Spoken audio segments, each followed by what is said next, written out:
So this is our review of the Mysterious Benedict Society Disney Plus series. And I guess just for a bit of background, we absolutely loved these books as a kid, when we were kids. I was first introduced to them in 4th grade. My teacher read the books, well, the first book out loud to the class. She'd, read for a little bit, every day, and we never actually ended up finishing it, so I, went and found the book by myself, and then I introduced Aylin to it, and then I read the rest of the series, and yeah, I just really, really loved this series. I loved the characters, the idea of it. I like that, it has that that trope that a lot of kids really like, where, the kids are the heroes, the ones that save the day. A lot of kids really love that, and they, kind of connect with that. And remember, Aylin and I wanted to be like Kate. We would wear buckets, Yeah, we made our own buckets with the tools and everything. And a Swiss Army knife. Yeah, and so yeah, these books were just a huge part of our late childhood into early adolescence growing up. And so I was pretty excited for this series when it first came out. They had, when it was announced, because there was their promo back at December that Disney had that big thing where they were reveal all the new projects that they were gonna have in the upcoming year, and they showed a clip from the series, and I was mostly excited for it. You could tell by the series that I wasn't a huge fan of the costumes, and again we'll go into that more, but I was still pretty excited. But yeah, so after having seen all 10 episodes, is it? I think it was 8 episodes. 8 episodes. It was okay. It wasn't great. I feel like they I mean, obviously I get that because it's an adaptation, there are things they need to change, but they honestly changed so much from the books, and a lot of it was just really unnecessary. I'm like, yeah, some of the stuff they changed kind of made me feel like they missed the entire point of the books. Yeah. It's fine to make changes, but not if those changes kind of, go against what the series is even supposed to be about, which, unfortunately, is something that I feel like a lot of these book adaptations, they kind of, it feels like they just missed the point of the book entirely.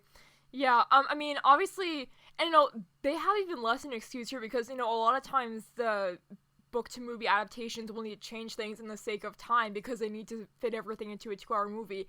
This is an 8-episode series where each episode is an hour long. They had plenty of time to Yeah, this actually has the opposite problem where they take way too much time to do stuff now, because it's not a movie, it's a TV series. And each episode is almost an hour long, so it's almost 8 hours of content.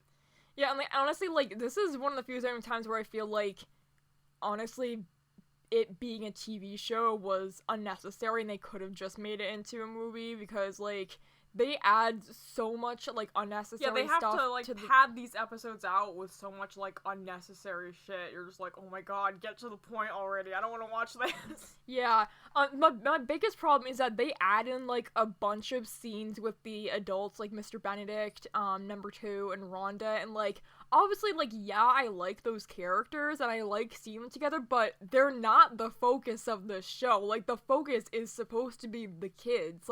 They're the protagonists of the show. Yeah, a central theme in the book is about how kids' thoughts and feelings are often ignored by adults, and that's why so much of the focus in the show is on the kids and not on the adults.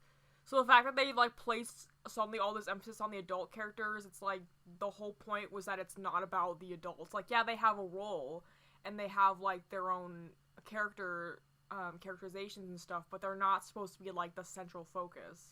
Yeah, and it genuinely feels like they weren't confident in the kids' actors' abilities to carry the show, so they just added in a bunch of stuff for the adults, which is not only insulting to the kids' actors, but yeah, like you said, it pretty much goes against the entire theme of the show.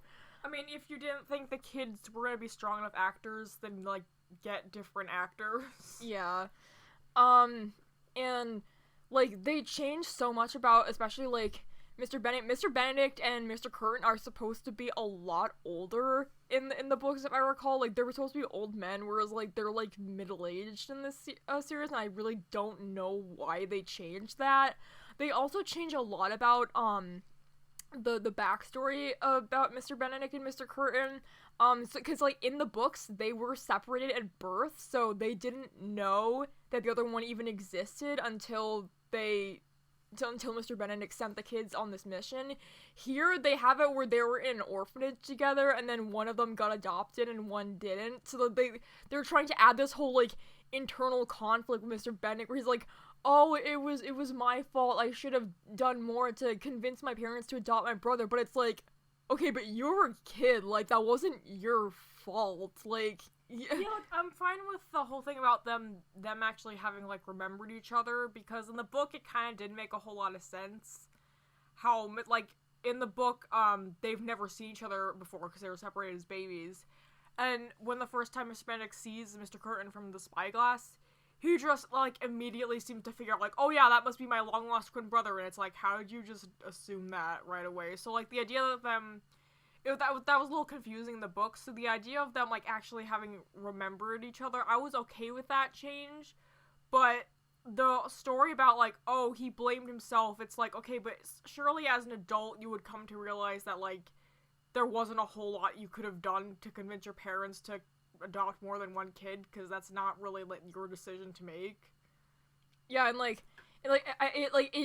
it feels like they're, like, they're agreeing with this idea that, like, yeah, Mr. Benedict needs to take responsibility for what he did, but it's like, he was a kid, like, that's not his responsibility, like, that's, if anything, that's the, what kind of orphanage would allow you to separate, like, yeah, siblings like that? It was the orphanage's fault for separating, that's why they have laws against that now, because that's unethical, like, it's so dumb that they're trying to, like, make this internal conflict with Mr. Benedict that just doesn't make any sense.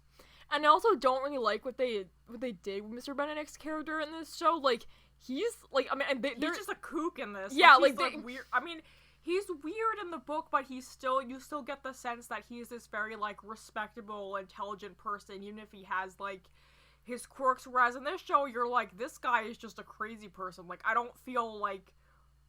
like, in the book, I felt, like, respectful of Mr. Benedict. Like, this guy's, like, knows what he's talking about. Where in this, I was like, this guy's just a weirdo. Like, yeah, and it, like, even though, like, they try to portray him as smart, like, he's honestly pretty stupid as well. Like, I remember, like, there's a scene where they added a bunch of stuff with Miss Pearl as well. Like, she doesn't find out anything about what happened until, like, the very end in the book.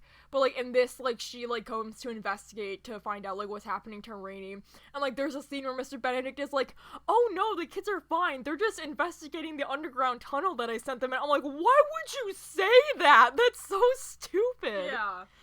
Oh, another thing that I didn't like, that they changed. So in the book series, they basically get the kids to take these tests by promising special opportunities.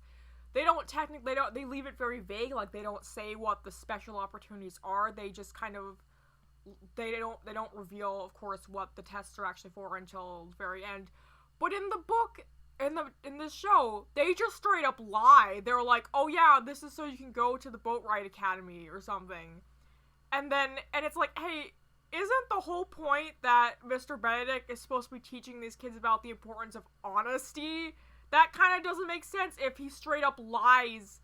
I mean, in the book, like, yeah, they're a little misleading, I guess, with the whole special opportunity, but they don't just straight up lie and say, like, oh yeah, these tests are so you can go to this academy, but then, you know, then they're like, oh yeah, we lied about that. It's like, and then again, it makes him seem like so much, like, it makes him seem like not trustworthy. Like, why would the kids trust this person when you just straight up lied to them? Yeah, and he's also, like, very, like, he gets very, like, erratic and emotional, which is, like, not what he is in the show at all, like... Or in the book. Or not the books, excuse me. Yeah, like, I mean, obviously, like, there are scenes where he gets very upset in the book when he's, like, because he knows that he has to send the kids into danger, even though he knows that, like, he doesn't want to do that, because kids shouldn't have to be in danger, but, like, at the end of the day, like, he keeps himself together because he knows that, like, ultimately doing nothing would be putting them in even more danger.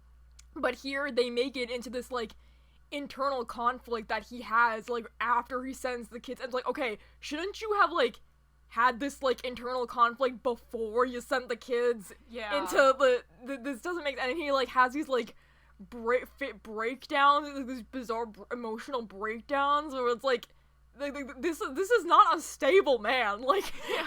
It's like, in the book, they had to make him trustworthy or seem trustworthy so that it makes sense that even though he's asking the kids to do a lot, that they trust him enough to do it because they know that he's telling the truth. Whereas in this book, they're like, I wouldn't fucking trust this guy. Like, I wouldn't, if this guy asked me to do it, like, I wouldn't do anything for him. Yeah, no. And I also really didn't like that they changed Sticky's backstory as well. Like, because in the book, his backstory was basically kind of like a misunderstanding where, like, it's generally the same where I think in this it's his aunt and uncle, but in the book it was his actual parents who found out that he was, like, really smart, and so they made him do all these, like, quiz shows and stuff, and then they would, like, pressure him to keep doing well, and ultimately, like, you know, it just became too much pressure for him, and so he pretended to run away, and then he thought that he overheard his parents saying that they were better off without him, but we find out at the end that was actually a misunderstanding, that, like, his parents felt guilty about what they did, and they thought that he was better off without them.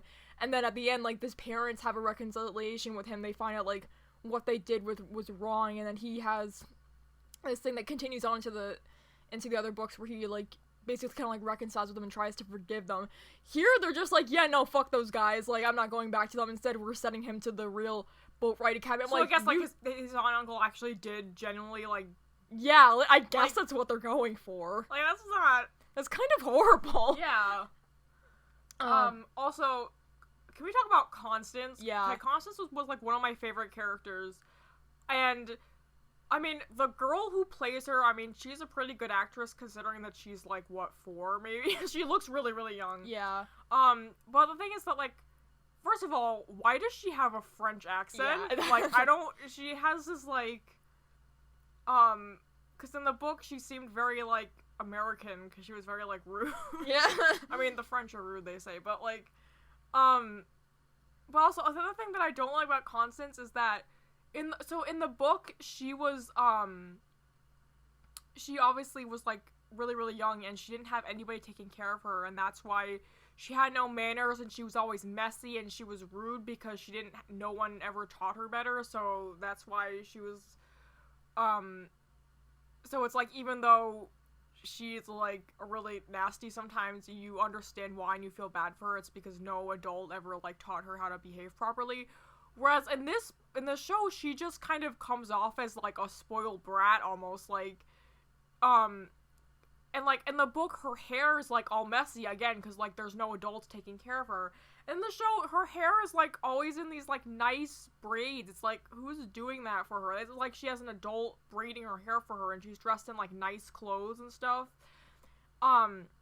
So she just comes off as she's, like, spoiled, like a spoiled little girl, and not like a kid who's been neglected and doesn't have anyone. Again, it's like one of those things where it's like, yeah, it's fine to make changes, but the changes they make, it feels like they just miss the entire point. Yeah, and, like, in the book, she reminded me a lot of Toph from Avatar: Last Airbender. Well, more accurately, Toph reminded me of Constance, because I watched Avatar: Last Airbender after I read these books.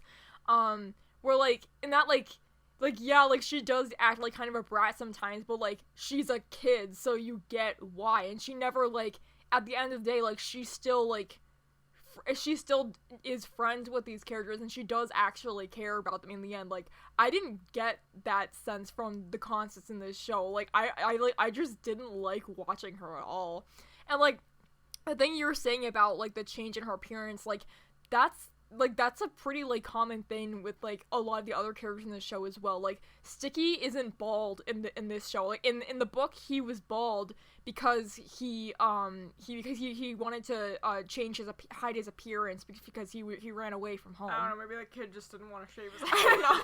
And then, like, Kate, like, she's, like, always, like, her hair's down, and she's always wearing these, like, kind of, like, really nice clothes, whereas, like, Kate in the book, like, her hair was usually, like, in a ponytail, and she wore very, like, simple clothes. And, you know, like, obviously, like, at first it might be think, oh, well, it's just, like, changing clothes, like, what does it matter? But, like, the thing is that, like, Trenton Lee Stewart is a very smart writer and a very detail-oriented writer, and that the way the character's appearance has a lot to do with the character's backstory and who they are. Like I was saying with the whole thing with Sticky, like, the reason that for his appearance is because he's a runaway. Likewise, as was Kate, the reason why she's always, like, she always usually had her hair in a ponytail and wore very simple clothes was because she was a very functional person. She was very much, like, function over, like, style. That was kind of, like, her personality. In the show, she's wearing this jacket that I think is supposed to be, like, a circus jacket or something, because she was in the circus, but it just kind of looks dumb. Yeah, and, speaking of Kate, I also want to talk about the whole thing with Kate and Milligan, because they totally botched that up. So, like, obviously, like, we find out that, Milligan is actually Kate's father, and the way that they reveal that in the last episode is, like, so bizarre and confusing. It's so rushed, too. They, like, have one scene... I'm, like, losing my voice here. They have, like, one scene that I guess is supposed to reveal it, and it's just like, oh, alright, she's her dad, or he's her dad, okay, whatever, moving on now. It's like, what? Yeah. They don't really take the time to, like, show that real. And later when there's also... I mean, I don't want to be mean here, but the girl who plays Kate, she's not a great actress, because at the end when you see them, like, reunite and he's, like, you know, it's supposed to be, like, a really emotional scene, but, like, in the book, she's, like, crying and stuff, and, like, the kid, like, can't cry. She, like, doesn't cry at all. Yeah, I mean, like, I'm usually, like, more forgiving kid actors, because, like, they're kids, like... But, like, yeah, like, that did kind of, like, take me out of the moment. And also, like, they don't even explain the significance of the name Milligan. So, like, the reason why he calls himself Milligan is because we see, like, in the backstory that Kate was talking about, that, like, the last memory she has of her father is him promising to take her to the mill pond again. So it says, yes, we'll go to the mill again. So that's like, the one phrase after Milligan got his mind swept. That was, like, the one phrase he remembered, so, like, that he just assumed that was his name. And, like, they don't explain that at all. I mean, we don't find out what his actual name was in the books either, I don't think. But, like, that was, like, such a significant part of the character, and they just completely, like, ignore that. And also, like, they made him, like, a chemist in the show. Like, in the book, he was a secret agent, which made sense, because that's why he was, like, good with disguises and, like, sneaking into places and stuff, because, like, he already knew how to do that, because that was his profession. Like, here, like, he just knows how to do this stuff. It's like, if he was a chemist, why does he know how to do all this stuff? Yeah, it's like when they were like, oh, he was a chemist, I was like, what? Yeah. That makes no sense. And the guy who plays Milligan, he's a really good actor, but it almost feels, like, overly hammy at some points. Like, yeah. Milligan is, like, quiet and gloomy, but you don't get the sense that he's this, like, ridiculously, like, over-dramatic kind of person. I feel like they kind of overdid that a little bit. I mean, but he's a good actor, so... Yeah, and, like, so the scene where, the test in the first episode, I had an issue with, there's a thing where, like, because in the book, like, it gets down to just, like, Kate, Rainey, and Sticky, like, as soon as they get to the task where they have to, like, go across the squares or the rectangles. But in this, they add, like, these two, like, other bratty characters, I guess, to be, like, more, like, competition. But it's like, okay, in the book, like, they would have known very quickly that those are not the type of kids that they were looking for. Yeah. Like, how did they get that far? It just felt, again, it just felt like padding for time. We could add more stuff, so just padding for time. I mean, the first two episodes were probably my favorite just because they were the most they made some changes still, but they were, like, the most faithful to when I started watching, I was like, okay, these episodes seem pretty faithful to the book. And then as it went on, it started, like, diverging more and more, and I was like, I don't know how to feel about this. Yeah, like, it just started, like, diverging more and more after episode 3 to the point where it was almost, like, unrecognizable.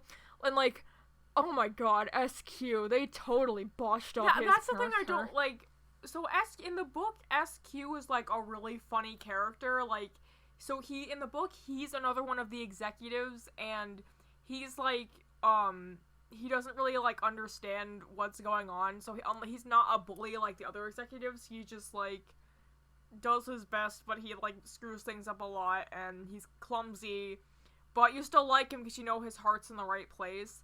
And the whole thing about, like, Mr. Curtin is his daddy. And Mr. Curtin does end up adopting SQ, but that's, like, much later. Like, the relationship develops, like, much later on in the books, whereas in this show, SQ's already his son, and he has, like, no character other than he can draw.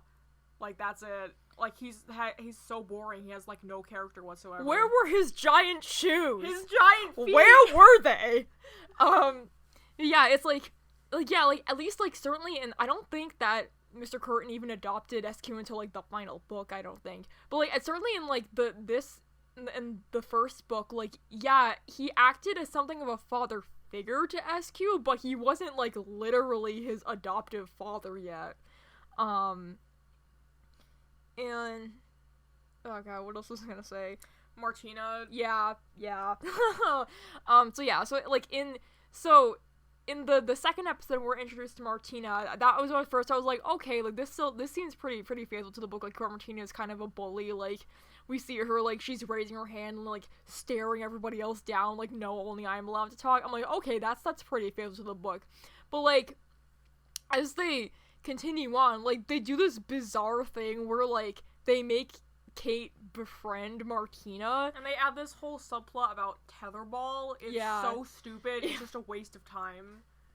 Yeah, and it's like Martina was just, like, a straight up bully in the show, and, like, and in the books, and, like, in the show, like, they try to do this thing where it's like, oh, like, she comes off as mean, but, like, really she's sad because, like, nobody actually wants to be her friend. It's like, yeah, that's because you're a bitch to everybody. Like, why should I feel bad for you? Yeah, I feel like all the time they spent developing the supposed friendship between Martina and Kate, they should have spent that time developing the friendship between Kate and Constance. Yeah, exactly. And, like, in the end, like, when, like, Martina finds out Kate betrayed her, but then Kate apologizes and she takes the blame for the spying for Martina. So at the end, Martina comes back to defend Kate, and she brings the entire fucking tetherball team with her to fight the executives, and it's so corny, and I was just like, oh my god, are you really doing this? And it totally messes up, like, everything in the future, because, like, Martina is still working for Mr. Curtin in the future book, so I have no idea how they're gonna do that in this series. They're probably just gonna get rid of her entirely or do something else really stupid with her. So yeah, that I really didn't like as well. They, like, there's just, like, another change, the waiting room. So in the book, the waiting room is this, like, horrifying place where you get mud dumped on you and there's, like, bugs and stuff. And I guess they didn't want to show that because it'd be too disturbing. So they make the waiting room just this, like, room that has... It's literally just a waiting room. It's just, like... Yeah, in the book, the kids are, like, absolutely terrified of that place, and I guess they're like, oh, we can't do that, because that's too much, so... Yeah, like, they, like... But even then, like, even if you don't want to show, like, mud and bugs crawling on people, like, I mean, I still feel like if you want to have this, like, trippy room that, like, freaks you out, they still could have done something with that, and they kind of try to do that, but it just doesn't, like... Like, it's just, they just show, like, Sticky just, like, sitting in a chair, and then, like, we just see, like... sweat, like, him, like, sweating. It's like, why are you sweating? There's nothing. It's like he's just like I guess they're trying to, like, imply that it's all, like, psychological, but it's like it doesn't make any sense because, like, it's literally just a room. Like, there's nothing there. Yeah, like, even if you didn't want to do the whole we're literally gonna, like, dump bugs and mud on kids, like, I still feel like there was at least something you could have done to make it, like, actually a scary place and not just, like, a literal room. Yeah, like, that's the thing, like, there's, like, so many changes, and again, like, I'm not inherently opposed to the idea of, like, I'm not saying that, like, adaptations need to be, like, a carbon copy of the book, but, like, the book is already perfect, and it feels like they're just trying to change it for the sake of trying to make it better, but it's like, you can't, because, like, there's nothing you can do to improve it, it's already perfect. And... oh, I gotta keep forgetting what I'm saying. I guess I'll say, like, when I had always hoped that there'd be some kind of, like, adaptation. My hope was that, Wes Anderson would do, like, an adaptation or something, because it felt like a very, like, Wes Anderson-y type book, and he's done, like, adaptations before and stuff, or, like, either, like, a stop-motion or a live-action, either way, because Wes Anderson has done both stop-motion and live-action. And even in the reviews, people were calling it, like, oh, this show is, like, Wes Anderson light, and I was like, I would have preferred the actual Wes Anderson, because I feel like he's one of the only filmmakers who would have actually done this book justice, because his, like, filmmaking style, like, matches perfectly with the book. Yeah, I mean, I feel like they would have worked better in stop motion, because, like, especially, like, the character of Constance is very difficult to pull off in live action, because, they don't mention that she's actually supposed to be, like, 2. Yeah, like, the little girl playing her is very obviously not 2 years old, and she's still very young, but, like, she's literally supposed to be 2, that's why she's, like, so bratty and stuff all the time. And I feel like they could have pulled that off better if they just made it stop motion instead of live action. But yeah, I agree. I definitely wish that this was a project, a Wes Anderson project, because I feel like he would have done this a lot better. Yeah, do you have anything else you want to add? We've spent so much time talking about stuff we didn't like. I can mention a few things I did like. I liked how creepy Jackson and Jolson were. Yeah. There were some interesting visual, like, some of the aesthetics of the show, there were, like, some interesting visual things going on. I just wish that those things had been used on, like, a better show, or, like, but they have this, like, almost, like, kind of, like, 50s aesthetic that they're going with, and then I don't know what time period the book is actually. It's because the book is, like, so timeless that I feel like it could be set in almost, like, any time period. I mean, like, they do make some reference to, like, telegraph and, like, old-timey technology, but, like, they never really establish, like, when it's actually supposed to take place. I mean, I mostly like the 60s, 50s, 60s type aesthetics they were going for. I feel like it mostly fit with the style of the book. And I mostly liked what they did with, the Whisperer. I liked, like, the voice of the Whisperer was very creepy. I like that. I liked the design of the Whisperer and all that. The other thing I didn't like, as far as, like, how they portrayed, like, what the Whisperer actually did. Like, there's a scene where, they use the Whisperer to, like, basically, like, mind control everybody into, like, going out and buying blue berets, and I'm like, yeah, but that's not really how the Whisperer works, yeah, though. Whisperer like, in the book, it's more subtle than that. Like, in the book, like, the Whisperer, like, it doesn't literally, like, make you do things. It just, like, feeds, like, ideas into your brain to, like, make you, like, more, like, susceptible to, like, suggestion. That's why, like, nobody was, like, questioning that people were going missing, and stuff, and that's how, like, the emergency started, because it fed the idea in people's heads that, like, everything's so out of control, we need somebody to fix all of this, but it doesn't literally, like, force you to go out and do things, like, that, I feel like they missed the point of that. And the fact that the effects were more subtle was what made it harder to prove, and harder, like, if you had a machine that's literally, like, brainwashing people into going out and, like, all buying a thing, I feel like that's something that would be very easy to pick up on and, like, discover. So the fact that the effects of the Whisper were more subtle and just sort of making people, like, feel a certain way, that was what made it so insidious, and made it, like, so hard for Mr. Benedict to prove and to find him out. Whereas in this, I feel like the people who made this show, like, again, it's like Hollywood doesn't understand subtlety, so, like, oh, the Whisperer brainwashes people, so we're gonna make it, like, literally brainwash people into, like, all going out and buying a blue beret, and it's like, okay, it doesn't brainwash people, like, in that way. Like, it's more about, like, it caused emergency because it just made people feel, like, more panicked and more, like, unstable, but it wasn't, like, literally controlling people to, like, do something. Yeah.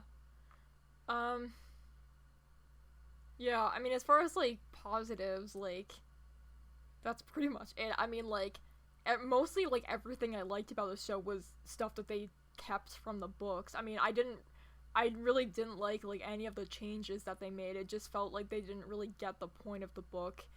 I guess as far as, like, for a final rating, I guess I'd give it like a C.